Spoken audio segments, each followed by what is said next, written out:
Hey, what's going on, everybody? Today we're going to be looking at this right here. This is roughly about $80, so it's still in that budget range. And this is the Titan S2 from DUNU. So let's just open this up. I already have it out, obviously I've tested it. I just want to show you, I put these in two separate bags because there's like, I think 4 bags. But you get a ton of tips. You get these kind of smoke with red tips.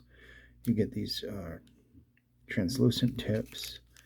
You get these beautiful colored DUNU tips, and then these kind of weird material. They almost look like foamies, but they're not. They're made out of silicone. You get a large variety of tips, which is actually amazing for a budget IM. I'm going to put that off to the side. Then inside you get this very large case, which is like this cloth, carpeted almost material. So I mean, for 80 bucks, already you're getting your money's worth. There is a modular cable. You get a 4.4 and a 3.5. Also, I mean, the cable alone is probably worth the money. I got all the different tips in here that fit my ears. These are those weird ones. Now, I did try all the tips. I like every single tip.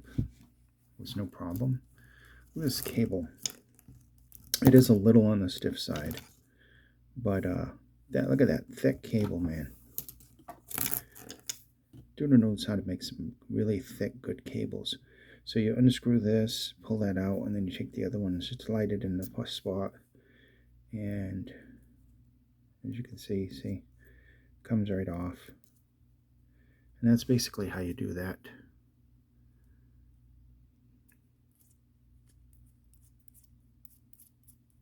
And put it back. There you go. So you can choose between the two different ones. I ended up switching back to the 3.5 because I was using a Bluetooth. A lot of times after I'm done doing the review and I've listened to it, I want to take it with me on a trip somewhere. The upper part of the cable will tangle a little bit. Every cable will tangle, but it's really easy to resolve. So not a big deal, especially around the air hooks. It is thinner at the top, so air hooks are comfortable. Looking at the build quality, it is stellar. These are the candy tips, I think they're called, or something. Red and red with that silver. Beautiful. Futuristic kind of looks. DUNU right there. This 2-pin connector. So ultimately, it's kind of a more cooler looking version of the original S, the Titan S.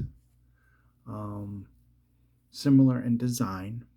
I think that the silver and the red just really pop off really well. The Lyre Mini, I think, is the name of the cable, which is the stock cable, which you can buy separately. I'll leave a separate link for that. At first, I didn't know that the cable that I had was the Lyre Mini. I thought that was a completely different cable, but that's what comes with this. So that's good. You get a cable. You get like a replacement cable right off the bat. So that's pretty cool. I mean, remember, this is like $79, $80, different places. The Titan S itself is selling for $107 on eBay. So I don't know if that's the regular price. It's $83 here. So pretty good that for the price you get all this good stuff. Cable is much better on this one than the original. Let me see if I can get some of the specs here. This is actually so new, it's very hard to find any specs. It keeps coming up the original S, not this one. You can just read them off the box, to be honest. Well, even on where it's sold, I can't even find it. So I'm just going to read it off the box. Let me put it right up here. What a great looking IM, though, too. Like it looks like it would be a lot more.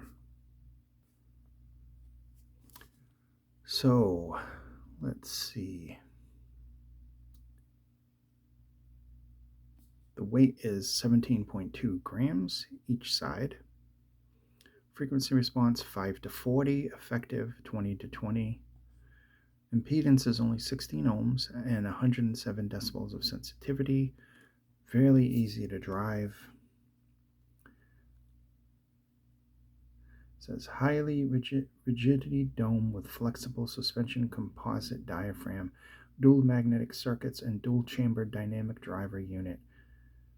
High density chrome plated alloy for the body. 4-strand OCC copper with silver plated OCC copper Litz wire. Wire is 1.2 meters. The connector is a 0.782 pin connector. The plug is a Q-lock mini interchangeable plug system, which includes 3.5 millimeter and 4.4 millimeter balanced. And that's basically the information on it. So sound-wise on this is very, very nice. So those of people that were fans of the original Titan, I'm sorry to break it to you, this one is in a complete opposite direction. Where the other one was like more kind of neutral, bright kind of tuning, the S2 is very nice and neutral but warm, rich, thick, very, very, very pleasant sounding. Talking about the bass has a nice, well textured impact to it. Definitely not bass head quality, like it's not in that area, but it's very good quality bass with some really good sub bass, a decent, really good speed to the mid bass. Getting into the mid range, I found them to be very well textured. Not overly thick, but still there's some thickness, there's some warmth there. Very good neutral kind of presentation. Very Harman kind of tuning overall in general, with the treble having some decent air, not overly bright, not overly extended, kind of more relaxed and laid back in its tuning. I think a lot of people will find this one super, super good. It's engaging. It has some very good technicalities. I think better technicalities than the original one. Good soundstage, and like I said, the bass is really, really good. It's wide, kind of like sitting in front of a nice full range speaker. Overall, not like a subwoofer type deep, but like a nice full range speaker type deep. Uh, Decent sparkle in air, excellent separation, excellent clarity. Imaging on the soundstage, very, very good. Overall, I think it has some very nice width to it. Maybe a little less in the depth, but not by much. Not by much at all. And the imaging and placement separation, good. Doesn't fall apart on busy tracks or overly speedy tracks. I think it's as good for death metal as it is for listening to country music. It's just pleasant for all the different genres of music, to be quite honest. So I found it really, really good. Uh, for $80, this may be, if you're looking for pleasant tuning. Now, if you're looking for V-shaped heavy bass, complete neutrality, go look somewhere else. But if you're looking for something that is warm and engaging with good overall technicalities and excellent accessories, I mean, you can't get any better than these accessories for $80. I can't think of one pair that came with a nice big, I mean, this is a big case. I can put a DAC in here, definitely a dongle or even a couple of dongles in here, and still have plenty of room for the tips and the unit itself. Uh, I may even be able to fit a small player in there, like the little one from Hittis that I have. That could probably fit in there. I don't know where I put it, but excellent build, excellent accessories. It's very comfortable despite its edgy kind of shape. Uh, it's comfortable in the ears, and even though it's made out of metal and it's chrome plated, it's not the heaviest, so it should be comfortable for all day use. And like I said, the way the tuning is, you could listen to these all day. There's not going to be any harshness, and there's not going to be any fatigue. So I give this high points. I do like this a lot. So anyway, thank you so much for watching. This has been the Titan S2. And like I said, it's a 360-degree turn from the original Titan S. Just for those people that like that because of that brightness, you're not going to find it here. You're going to be finding more texture, more warmth, and just overall a more engaging sound with this one. Thank you again. Be safe, and I'll see you in the next video.